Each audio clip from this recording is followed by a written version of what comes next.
President of the United States of America, Joseph Biden. Mr. President, thank you very, very much. Thank you for your hospitality. It's good to be back in Ukraine. As you pointed out, it's the fourth time since the Revolution of Dignity 2 years ago. And I'm always overwhelmed by your warmth and your friendship and the way in which the Ukrainian people, even folks on the street today, how gracious and welcoming they are. And I want to thank you, Petra, personally for your friendship you've shown to me and the leadership you've shown in taking steps to move Ukraine forward. The events of the Maidan, the bravery and the determination of the Ukrainian people to reclaim their country, and Ukraine's journey over the past 2 years have been nothing short of inspiring. And they've inspired not only me and my countrymen, but the world. Particularly the over 1 million Ukrainian Americans. The pride and expectation and hope that they have is palpable. You should come see it and feel it. It's real. And today, the President and I discussed the progress that Ukraine has made up to this point, the critical reforms that have been passed, and we are starting to see real signs of economic progress, as the President referenced. The GDP has started to increase, and industrial production is growing, agricultural exports are up, and Ukraine's currency is stabilized. If we had said that 2 years ago with certainty, people would have looked at us like, I'm not so sure that will happen. But under your leadership, it has occurred. We have spoken about the vital importance of Ukraine following through on its IMF commitments. We know from experience they're not easy. These commitments are hard. They require some very tough political decisions for not only you to make, Mr. President, but for all the members of the Rada. These are not easy things to do to overcome the last 20, 30, 40 years of lack of an economic program of any consequence. And but it will continue to boost your economic progress, and we'll continue to be your ally with the IMF. And with the support from the United States, as was mentioned here, and thank you for mentioning it, Ukraine has set up a new patrol police to provide security in Kyiv, Odessa, and Kharkiv, and it is clear from the reports that we've gotten that it is palpable to the people on the street. It makes a difference. It's that contact closest to the people, and it is felt, and it radiates through, I think, presumptuous of me to say, Mr. President, but it gives them hope of further reforms, further progress. In just a few weeks, Ukraine will finally see the implementation of the Trade Association Agreement with the European Union, the issue that first sent protesters and patriots to the Maidan in the first place. And, but a lot of hard work, as you, the President and I discussed, a lot of hard work remains, including reform of Ukraine's law and justice sectors, but the payoff will be worth it. It will be genuinely worth it for Ukraine and all the Ukrainian people. Economic benefits of this agreement for the Ukrainian people are substantial. Ukraine is taking important steps in the right direction. The President, the government, the Rada, they've all worked hard. And today, President Poroshenko and I also spent a long time talking about how Ukraine must keep pushing ahead to realize the dreams of those who stood for months on the Maidan. I just was visiting what I guess you'd refer to as a memorial, a shrine, looking at the pictures of all of those 100 who were gunned down and killed, ranged in age from in the early 20s to one person 82 years of age. They came from all over.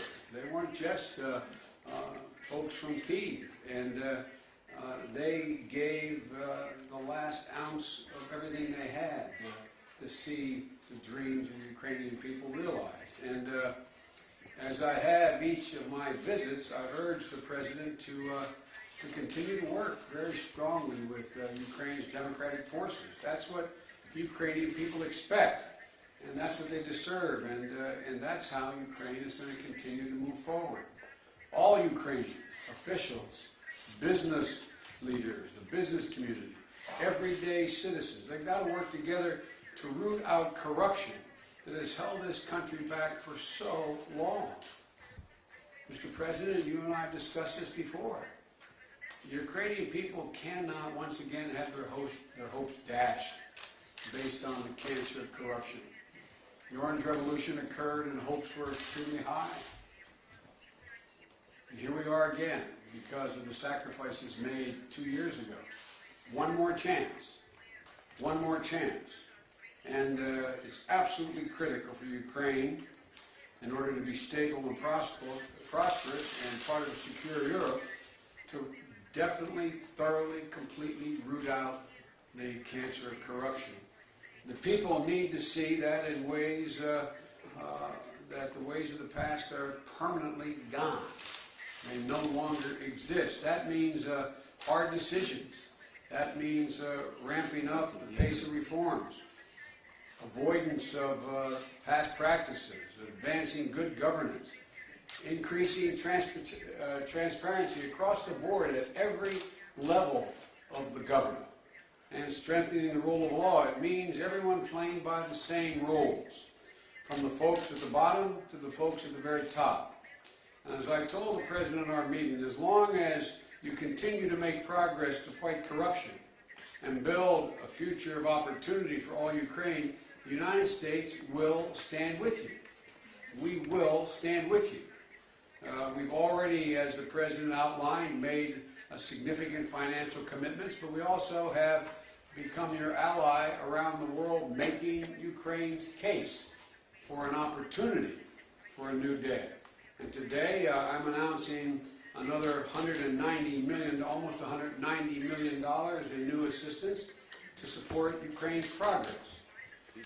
This brings us to almost $760 million in direct support from the United States to Ukraine since the change in government in 2014, including more than $260 million in security assistance.